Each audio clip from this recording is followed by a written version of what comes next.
Everybody, welcome back to the Lending Technology Think Tank. My name is Colin White from Credit Connect Media. Hope everybody is well. And for those of you who were with us just now, that you enjoyed the last session on credit risk. Shortly, we'll be starting our next session, talking about assessing affordability in the customer journey. Right, in this session, I want, if possible, for everybody to be involved and ask questions.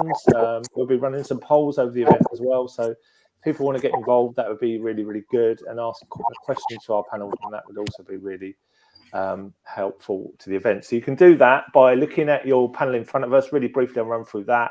Bit of information about the event. You've got a speech bubble, which has got information on, you press that button if you basically want to ask a question, you type that in, and you'll be sharing that with our panel, which our chair, Chris, will share with them. Then you've got some speaker profile information, and then you've got some elements that you can download relating to this event and future events as well. So have a look at that. And then, what we'd like to do is obviously push on with this session. It's kindly sponsored by Webio, so we'd like to thank them for that. And I will now hand over to our event chair, Chris Warburton from RO Strategy, who introduces this session, and then our panelists, and we'll get the conversation started. So Chris, over to you.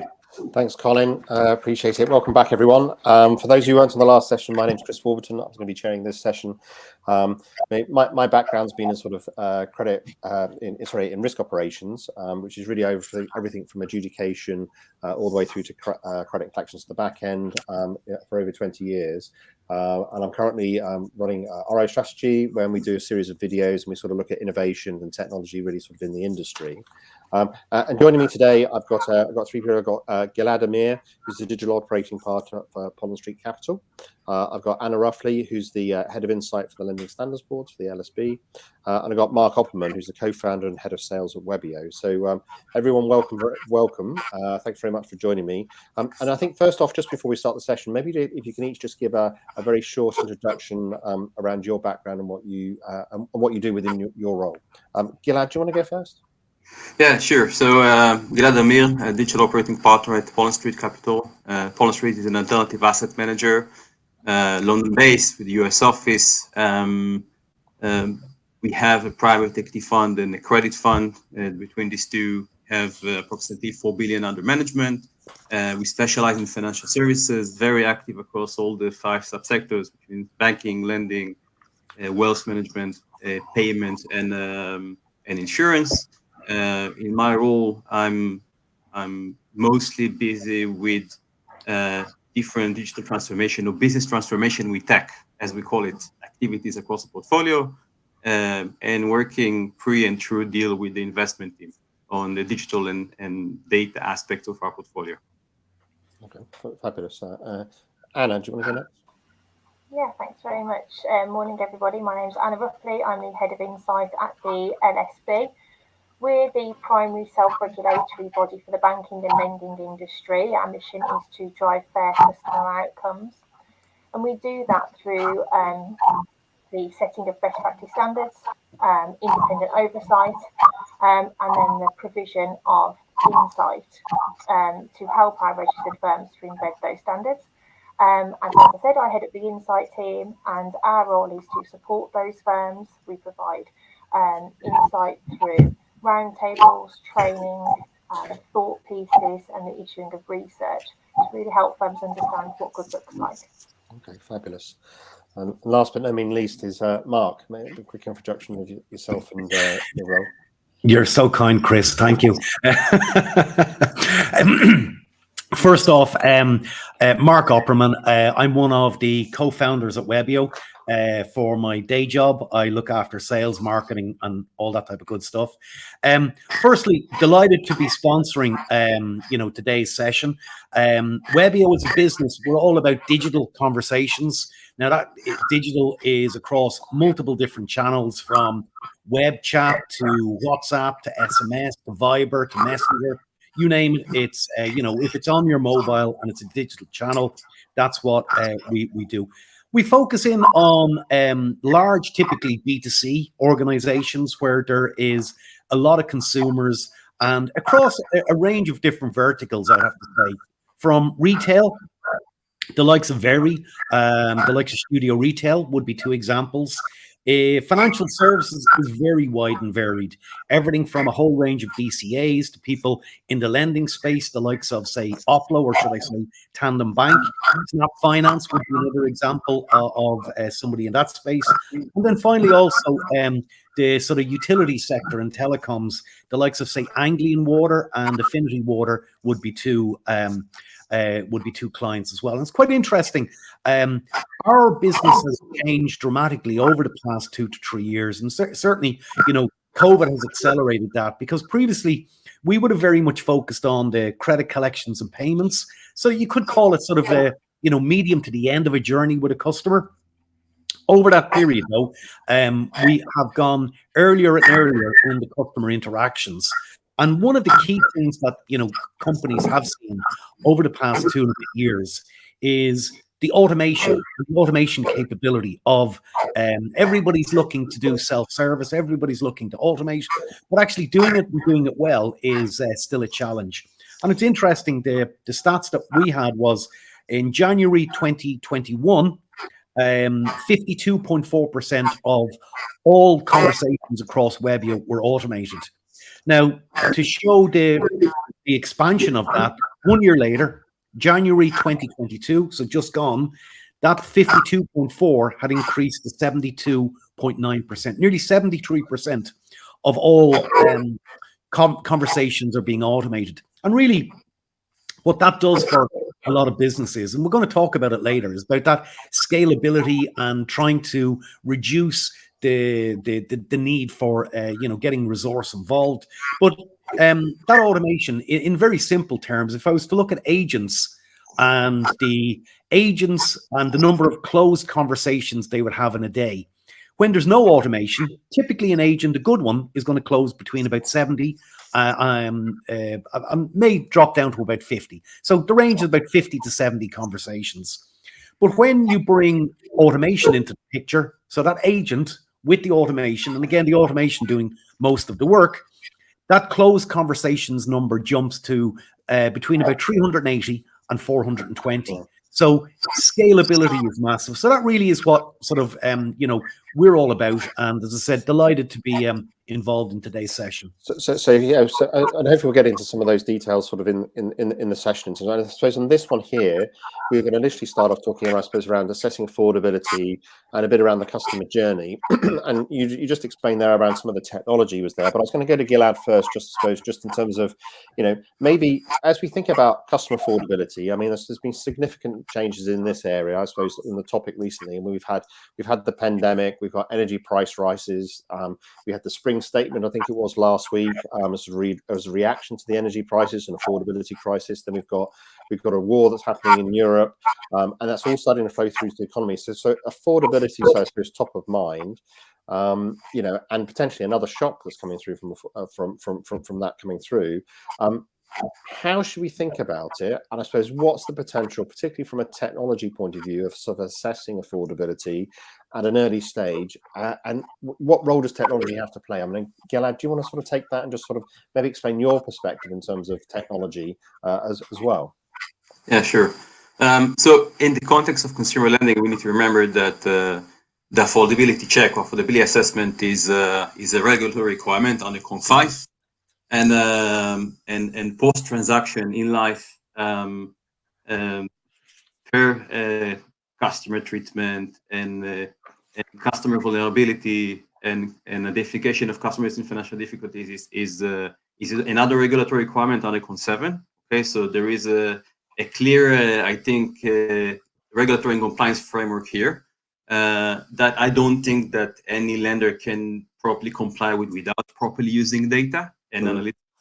I think that beyond compliance, I think we see a clear transition from onboarding and underwriting to portfolio management.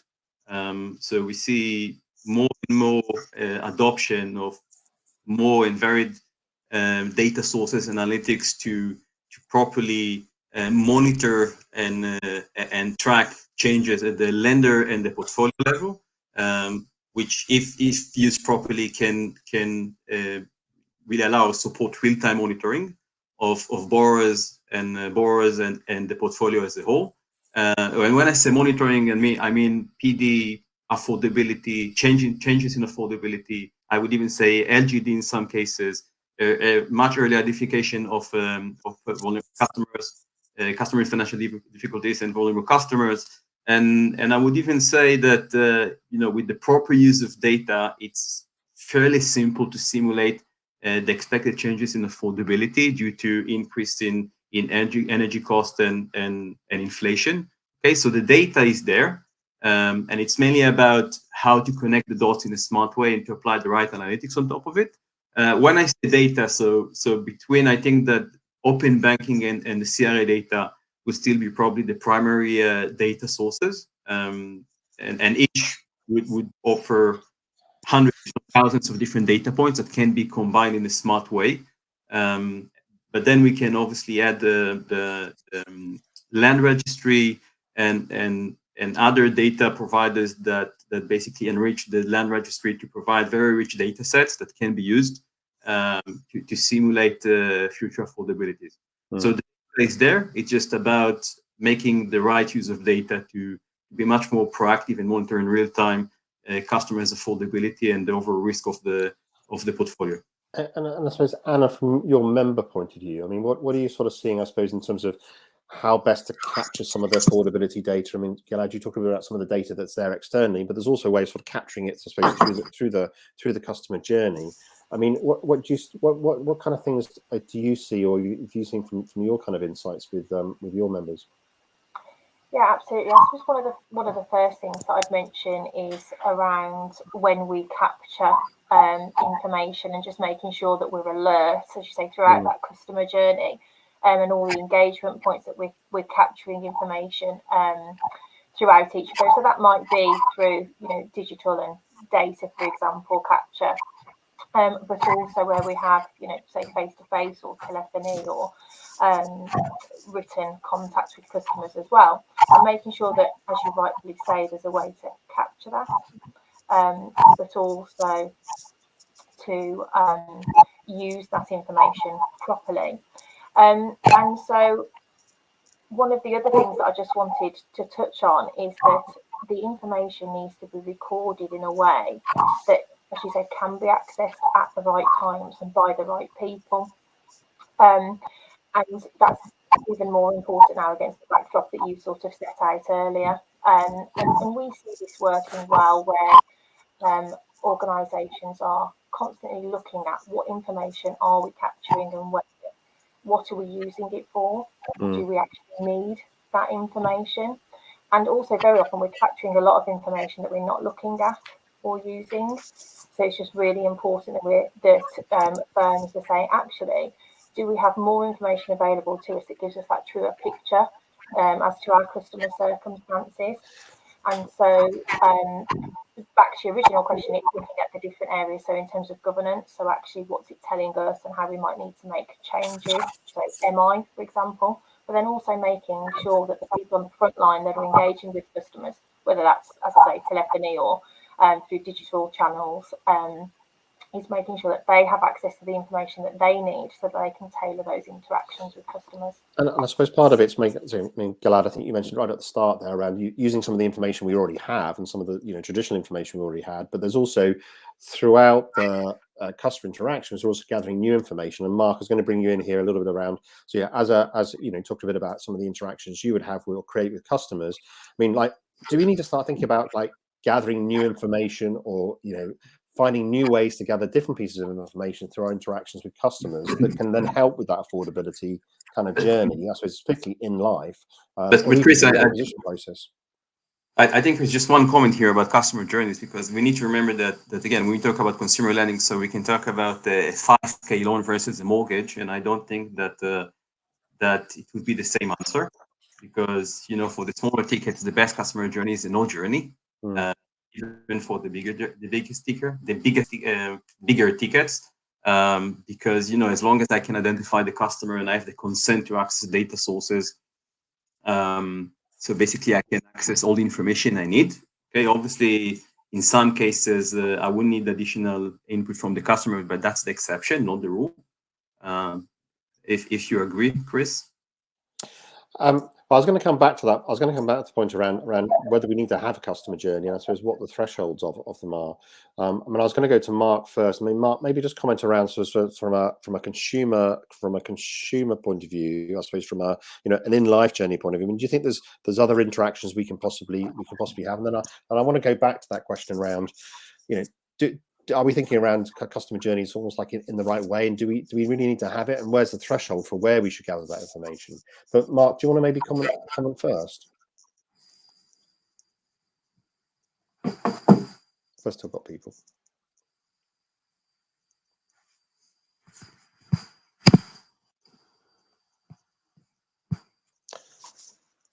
Oh, seems to have lost Mark. Can you, if you can hear me? I mean, sorry, I do apologize. No, okay. Can you hear me now? Yep.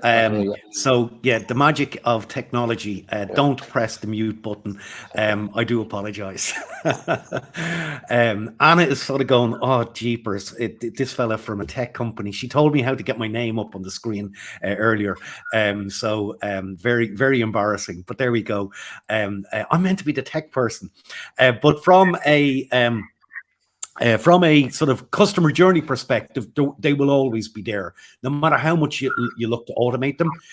But even if we take one example of that, do we need any extra information? Probably not. There's lots of information there at the moment, but it's actually helping people complete those journeys at the moment. I'll pick one example.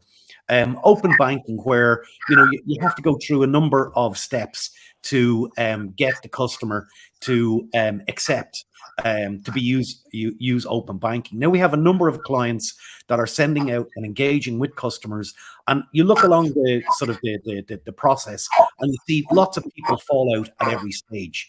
And that would be where the likes of what we're trying to do is help with I'm going to call it the emotional state, that people may have a query, may have a question. Oh, what's this for? Does this look right? All of these things, you don't need to have an agent involved, so it can be streamlined, that it is still automated, but you're bringing that little support structure into that journey to make sure that people actually move through. That one example of open banking is a good example, where you actually get as many people as possible to complete that. And then obviously you have the benefits of that information coming to the business. So I think sometimes if we try to, and this is where I sort of agree and disagree with Gilad, that if you try to completely take away the journey, you're actually going to miss a lot of the stuff that you need to be doing. And Mark, I think again, it's a good point, but we need to separate between onboarding and underwriting to in-life monitoring. It's absolutely, yeah. I'd take that point. You're absolutely right. And I would argue that you can actually compile a pretty rich customer profile and a proper affordability assessment without open banking. Yeah. Through underwriting and onboarding. It will be much harder to do proper monitoring and properly assess and simulate changes in affordability throughout the loan life cycle without open banking. And I would even, we see more and more lenders now that add open banking and data access rights to their T&Cs, so that upon certain conditions or upon certain threshold or breach of certain thresholds or conditions, so customers are obliged to connect open banking, right? So it's not exactly the same thing, but yeah, I don't think we disagree. No, I take your point on board. The when you have that data, obviously that should be driving the underwriting, and because data is king when it comes to that area. Absolutely agreed. So I suppose, but you made an interesting point, Gilad, I suppose, around, I suppose, the size of the loan, the amount of information that's available, and I suppose, how much of that you can automate versus not. And even if you're on the last call, we were talking about, do you have to have manual overrides versus not? And I suppose it sounds like your view is there's a balance there in terms of just trying to get that right for the business, and not going overboard on the data, but just understanding where that sweet spot is. Would you agree on that, or? Yeah, so I think that it's really a metric. So it depends really which product you sell, and also who you're selling the product to. So for example, if I'm sending now a second charge loan to a baby boomer, I would most probably need someone on the other side of the phone to basically to support and add an assisted journey, as we call it. If I'm selling a 15K student loan or a 10K vacation loan to a Gen Z, So the last thing they would like is to speak with someone or to have any interaction. So they would like to click 3 buttons on their mobile and get a yes or no, right? So it depends on the product and it depends on the target market. And I think that it also depends a lot on how good the digital systems are and how well the business utilizes data and analytics to underwrite. Okay, because we see really cumbersome customer journeys and millions of questions and ask for data that is really irrelevant to what the underwriters really need to underwrite the loan and also monitor. But it's primarily around the product, the business sales and target market. And it's quite an interesting perspective here that I'd heard around trust and what role do you have customer trust? And this might not be an underwriting perspective as much as customer. So if I'm buying, if I'm buying a super high-end car, let's say I'm buying a high-end car, I want to have that sort of that personal experience and the trust factor that goes with that. I could sell a huge car, very expensive car, to the click of a button. It's the same transaction. But at what role do we sort of think about that factoring into that in terms of the affordability and the customer journey piece for the product? I mean, is that just a brand? Is that a brand element that's also important? We know that it changed through the pandemic, so the much more significant role for brands pre-pandemic and significantly less post-pandemic. So I think that today, I think there is a shift and customers are much more interested in the value exchange and the different attributes of the product, which means speed, price, personalization, value-add services, and so on and so forth. So I think that in total will create the trust that you're referring to, in my opinion. Yeah. And I mean, what's your kind of view around, I suppose, trust through the customer journey, and I suppose linking back to the affordability? Do you have? I mean, because it isn't necessarily a hard mathematical measure or a a hard sort of like model letter, but it is an aspect that can be important in terms of loan origination, as an example. Yeah, trust is a massive piece here, isn't it? And I think it comes back to, if we're talking about like digital journeys, we talk a lot about how your brand comes through as an organization and what you want your customers to know about you, and very often trust really comes to the test when things go wrong, I think, actually, and how that is dealt with. And then I just wanted to touch on something Gilad said a couple of minutes ago, really. And that's around what your customer wants. So you were talking about the speed at which you might find that someone wants to click 3 buttons, for example, and have their money available within 24 hours in their account. And so I think there is that, and we talk about balance, about whether that's the right thing to do or what they want versus what you can provide and what you need to do. So I think it's around really being able to provide the service that the customer expects and wants, but also that we build in this element of protection. And I think sometimes there's a bit of a misconception that regulation wants to completely stop that, say, speed or the innovation or the tailoring to your customer. And actually, there's ways of putting those protections in place, which doesn't mean, I think, to your point, Gilad, of elongating the process unnecessarily. It's having that control framework in place. When you were talking, then I was thinking about all that good governance stuff that looks like, actually, if we think about the back end, when I spoke about trust breaking down, what went wrong? Do we have a group of customers who are, I don't know, say your student that you used, the example you used earlier, where actually we know that whilst they got the speed, they didn't really understand, say, the product or what was required of them or what this meant to them. So actually, when you look at that information that's available to you, what are you doing with that to build in perhaps protections or changes to the way in which you engage with the customer? And so I think doesn't necessarily mean slowing it down. It might just mean making changes, and it's absolutely critical that from a regulatory perspective and a consumer protection perspective that we take that into account. And you talked about when relationships break down, I suppose, at the back end, and you realise you've done something wrong and sort of like playing that upstream. I mean, what's the balance between being reactive versus proactive? It sounds like that much more sort of proactive effect is more important. I suppose, how proactive can we be, and how proactive can we be with data? Maybe I know you start with that, and then I'll ask Gilad the question. I mean, proactivity is sort of the theme that we've got to really sort of press on. I think that this is a really important question, and we talk about being proactive and reactive, and I think there's actually a place for all of those, and particularly in today's environment.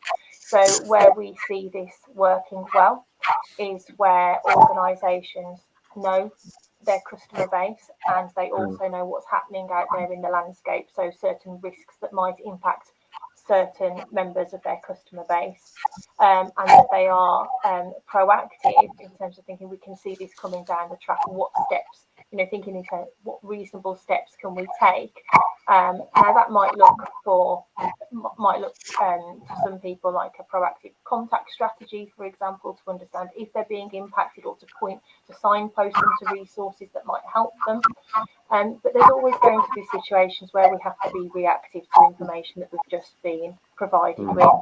And so I think it is, we are faced right now with, we think about the cost of inflation, that impact is happening now. So I think it's really important that we are proactive with our customer base and are understanding and getting a feel for how are our customers going to be impacted. And Mark, are you seeing that with some of your clients, in terms of like launching proactive campaigns, gathering that information proactively to then be able to head off maybe downstream issues?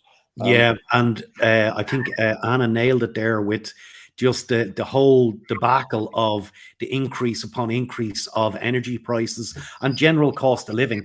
I think that we're going to see more of these come at us a lot quicker. Just one example where I'm thinking of a financial services client.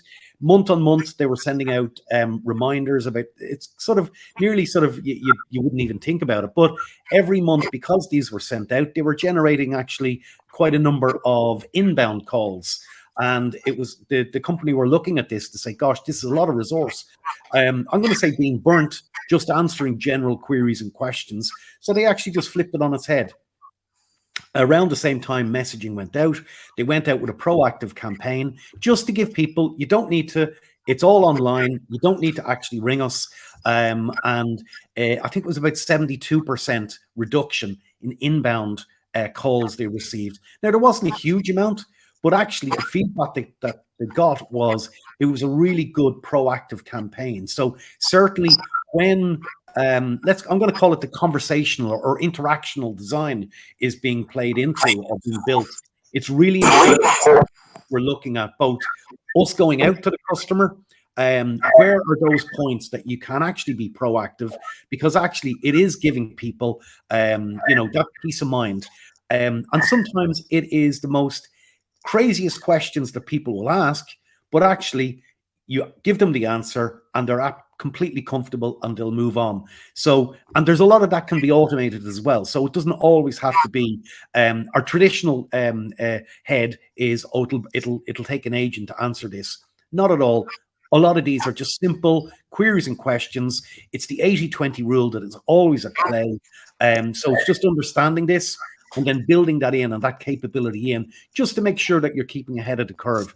And I think it's going to happen more and more with the increases. So I think, companies should be looking at this even more so now to make sure that more and more resource isn't being used, just handling these unnecessary interactions. And I think my view on that is that all of those processes are actually gathering more data that can be informative as well, right? Yep. Either from an affordability point of view, in-life affordability, or even in terms of like additional products that you might apply for as well. But I suppose, Gilad, I was going back to your questions or your point around data. I mean, there are often sort of obvious data sources, but there are other data sources we need to think about in terms of like looking at, I suppose, potential, financial issues or affordability or those kind of things, other than necessarily some of the obvious ones that we talked a bit about open banking. That's the next session. But I mean, are there other things we should be thinking about that maybe are less intuitive that can actually be more informative, particularly in such a changing environment? Sure. So just one comment about your use of the term obvious. Because if you think of open banking and the CRA data, so one would assume that those data sources are obvious. I can tell you from experience that aren't. So there is still a lot of work to be done on open banking data and CRA data to get to the point that as an industry we fully utilize those data sources. I think that we are hardly scratching the surface, to be honest, of what can be done with open banking in terms of the insights and identifying all the right signals in the data for consumer and SME lending, right? I think that in consumer lending, we see an increased use or interest in employment data. So employment data, by employment data, I mean first salary slips and understanding and identifying and using all the different data points in the salary slip. And then also factoring into the decisioning model and into the risk model also the identity of the employer and the industry in which the employer operates. Okay, obviously everything is correlated ultimately to the GDP and to the state of economy, and then how well or not so well the employer will perform under the different scenarios and what it could potentially mean on the affordability of the consumer. So I think that the more progressive and sophisticated lenders will obviously factor those into their data lake and data sources, and also into their models at some point. So I think that the employer data is really the next frontier. Okay. And it sounds like also like maximizing and understanding the nuance, even with some of the data you've got as well. There's a lot of value to be mined even from that, is kind of what you're saying as well as these, as well as these the additional data sources out there as well. And I suppose, just on that point, Chris, I think a lot of companies have data. That's all that they talked about for the past couple of years. And it's a bit like you see the programs on the telly, the compulsive hoarders. They've got a house full stuffed to crap that they don't actually know what to do with. So sometimes just start using some of the stuff that you have, and actually it's amazing the benefit that it can give. So nearly, again, it's my own personal view that people have been gathering so much that they actually can't use it properly. Just gather a smaller amount rather than big data, small data. Pick small bits of information around the customer, use that well, and then build up to use it more and more. But I think so many companies have gathered so much over the past couple of years, and they're nearly drowning in the data that they have. And I suppose on the last call we mentioned it, but I'm going to mention it again, probably in all of the talks is around consumer duty, and I suppose trying to get good outcomes for customers. How do we build that into assessing affordability and the customer journey, and in particular in terms of things like product design? I mean, because that's potentially quite a big change that is coming up. I mean, on one hand, you could say, well, it should be there anyway, but there's a reality around sort of making sure you can building it in and sort of evidencing that. Do any of you guys have a view on that? Or Gilad, you're busy nodding and smiling, but No, I was just looking at Anna, to be honest. But yes, I have my answer, right? But Anna, please. Yes, I mean, the first thing I would say, consumer duty, massive piece of regulation that's coming down the track now, and I would say that the standards, our personal standards and our business standards actually are already outcomes focused, and so we've got this piece around inclusive design, etc., within our standards already. And so I think it is really important that we build these processes that look to capture this information. I think it comes back to something Mark said, and I mentioned earlier, is around this, what we're doing with the information that we have available, but also in terms of around product sale and product design is how a customer interacts. And so if we're talking digitally, some of the good things that we have seen is the thought around how these questions are posed to the customer. I think, Gilad, you mentioned this earlier, is around, have we got reams and reams and reams of questions? Actually, it's about the quality of the question, but also the quality of how the customer can interact with that question, and therefore if there's any follow-up. So what I mean by that is, if you take a digital journey, for example, and you're trying to capture, say, your affordability questions, is the use of icons. We've seen this used really well, but also thinking about how a customer might respond. So they might automatically click the first one. So it's about actually how do we get the customer to properly engage with the questions or the answers that we're providing them as options, to make sure they're not clicking the first one, for example. And also checkpoints throughout the process, so that very often you'll see an affordability assessment, you get to the end and the question might be, does this feel right? Well, and the answer is no, that doesn't feel right, but you've got such a huge journey. Where did it go wrong? So actually by breaking it down and asking that question throughout, does that feel right? Yes. Does that feel right? Yes. When someone then says no, you know that you've only got this small area to go back to, and this can be used in different journeys as well. But it's actually easier to ensure that the customer is focused on that particular aspect at the time, and that it's getting their full attention so that they can really engage with that process, and that's helping you with that accuracy. And Mark, how much of a gap do you think there is in some of the designs, maybe the designs you've seen before you've gone in terms of like that design, in terms of trying to prompt the right questions for customers, particularly in the origination journey or the in-life journey? I mean, like how much of a gap do you think we've got to try and close, particularly as we think about sort of like next year? There's definitely gaps there, but even just from the point of view of even timing, that when we and Anna was just talking about there, sort of people, filling out an affordability or an income and expenditure, a big lengthy questionnaire and what have you. Actually, what we've seen work really well is for our clients to remove that from, say, a live conversation, get the person to fill it in at their own pace in the evening, or whatever the case may be. And actually, the information that the clients get back typically is, they've done one or two checks on this, typically roughly about 10% more accurate, simply because people, if you're on a phone, and again, I say a phone because that's the way some of them are still done, that, you're asking questions, the person, is probably going to tell the agent on the phone what they want to hear. But actually, one separate to that environment where they can consider the answers and what have you, that is a lot better way where people are actually answering at their own pace. And we see that has netted a lot of benefits. But coming back to the, are there gaps? Absolutely. But I think what people need to be thinking of is more, and I mentioned it earlier, about the design of the interaction. People will have queries and questions. Can you answer them? You may not be able to answer them all, but actually, as they happen and as they start to come in, they're really good data points that you say, well, we need now to iterate the process and make it easier. And the easier and easier that you can make it, people actually will use it more and more. So that's something that, I constantly try to get across to people, is just make it easy for people to interact, answer questions that you will have, and actually you will get a higher level of completions at the end. So really it's about just thinking about further, what will people want during that particular journey. And I suppose, Gilad, I mean, Mark just mentioned that, I suppose, iteration of, I suppose, almost like an affordability assessment to a certain extent. I mean, you have the onboarding process and then you go through the life cycle. I mean, do you think with everything that's going on, we're going to have to iterate it more often to understand what people's changes in affordability are going to be? I mean, is that a consequence, a natural consequence of some of the economic changes we've seen recently? So there are two, I think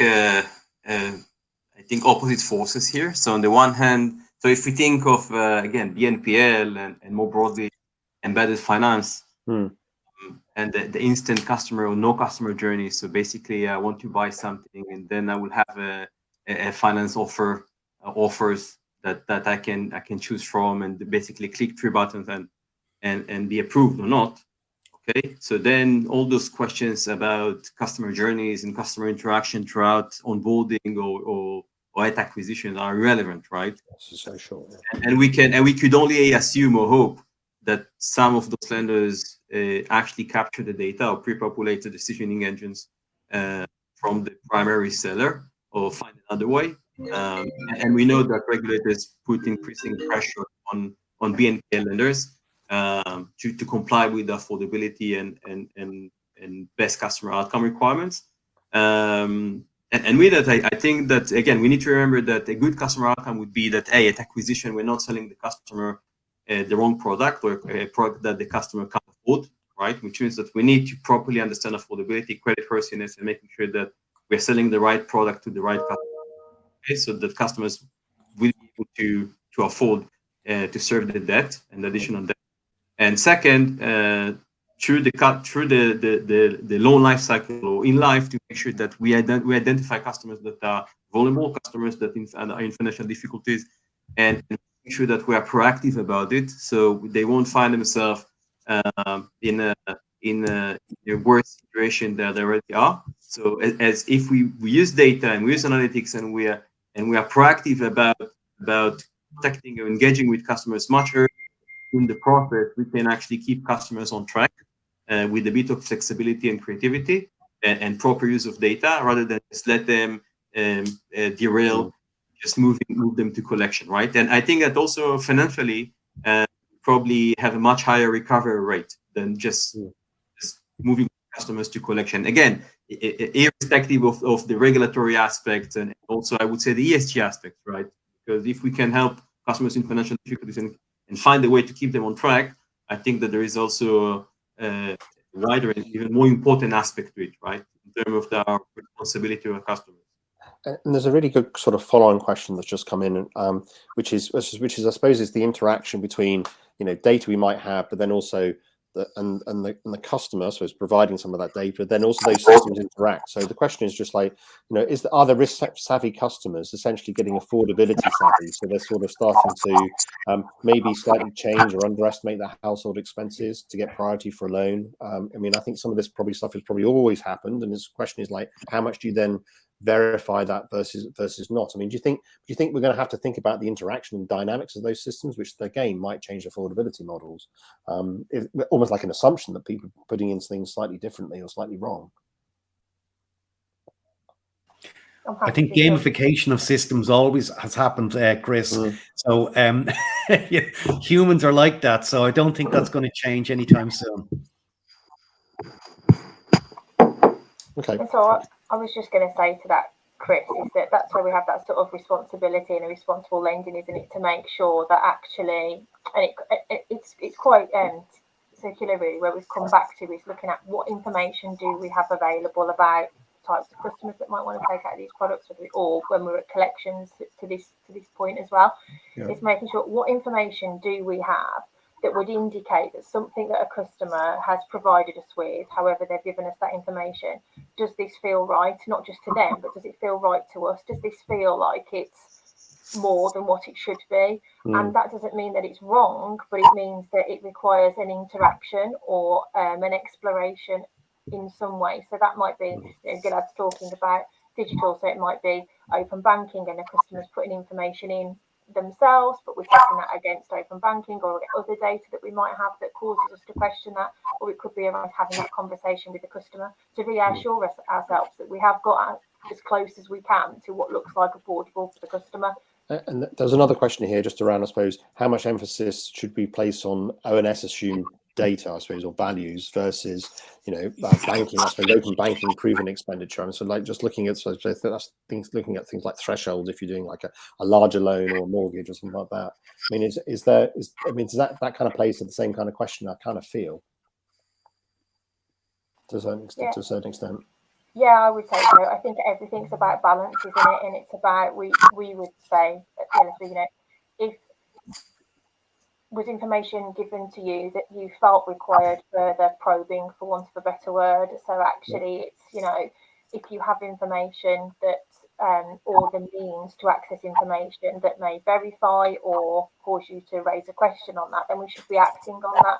The worst thing we can have is data, to Mark said something earlier, loads and loads of data that actually can tell us quite a lot, and we're not using it when really we should have done, because it would have identified something that we should have acted on. So I think we're almost at time, and I suppose I just wanted to ask the three of you, I suppose, just in terms of like risks that you're potentially seeing on the horizon. I mean, what would you think are some of the things we've kind of got to think about? Maybe Gilad, do you want to start with that first, or some of the things that you got sort of top of mind? I think that's mainly BNPL, and I think that again, I think that it's an important step in the evolution of financial services and the maturity of the industry. And with that, I think that there is still of ambiguity about standards and about, again, affordability and about which products should be offered to whom when. But I can only assume that regulators will answer those questions, right?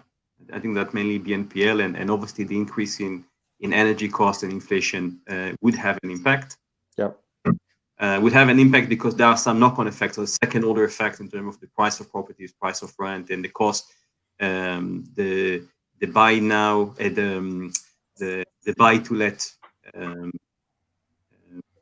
entrepreneurs will need to bear, to fix to adjust their properties to meet the new energy efficiency regulation. So I think that these two maybe. Okay, Anna, what are the sort of the key risks that you've got on top of mind for you? Yeah, so I would think that for organisations, it's about how we really using the information available to us to protect our customers, and how are we using that? So an example, the lad you just used, buy now pay later. So we know that there's no credit, that doesn't show on a credit file, for example, but we know that that's a real risk. So actually, what are we doing as an organisation to ensure that we're taking that into consideration? So are we asking the question, or when we say, do you owe any money, are we being clear to customers this could mean, secured, unsecured, buy now pay later, for example? And the same is, we know that there's energy cost increases. So how are we building that into our processes? And so we take anything that we're aware of and just taking responsibility for customer protection in, is there a way of us just being more aware of how this impacts our customers? So trying to have that forward look view. Yes, being proactive. Yeah, absolutely. And Mark, just to finish off, I suppose, what do you think are some of the risks that you got flagged, you're getting flagged by your customers that you're sort of helping with? Really, just really sort of to further the point that Anna just said about sort of with and as Gil had said, the amount of changes, the amount of increases, the cost of living, I think there's going to be, the emotional worry for a lot of people is going to increase exponentially around this.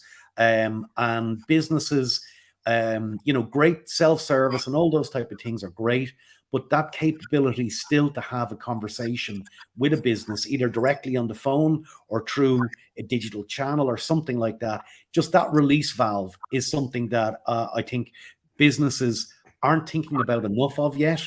Because I think, as we go down the road a little bit further and, the money gets tighter, that these things will play into it. They're real problems for real people. So it's a case of where just building that into that capability to give that little bit of emotional help through a conversation, through a query, through an FAQ, something like that. That's something that I think that more businesses will need to think about to make sure that they actually can manage their customers and that engagement a lot easier and quicker, and not move into a model where they can't afford. Okay, well, fabulous. Well, Gilad, Anna, and Mark, thank you very much for joining us for the session today. So it's a very interesting conversation. Definitely some diverging points of view, but I think we sort of reached actually quite a common ground, which was good in terms of trying to be proactive and understanding where people are from an affordability point of view. So thank you very much, and thank you for joining us. With that, I'll hand back to Colin. Thanks, Chris. Thanks, Chris. That was awesome, really good, and obviously our panelists, Mark, Anna and Gilad, really, really brilliant stuff there, interesting, and a good, interesting amount of questions coming as well. So appreciate our audience getting involved as ever. As usual, we'll round up some of those questions and some of the feedback from the event in our review, which we'll hopefully publish on the Credit Connect website next Tuesday. And then, so coming up now, we've got a little break until 11:55. We'll be running a next session looking at open banking, AI, machine learning, the future of lending, and getting some feedback from that. So, but I'd like to end up by thanking everybody who's tuned in, and hopefully we'll see you all at the next session. And thank you from myself and today's sponsors, Webio. Thanks a lot. Cheers. Bye-bye. Thank you, guys.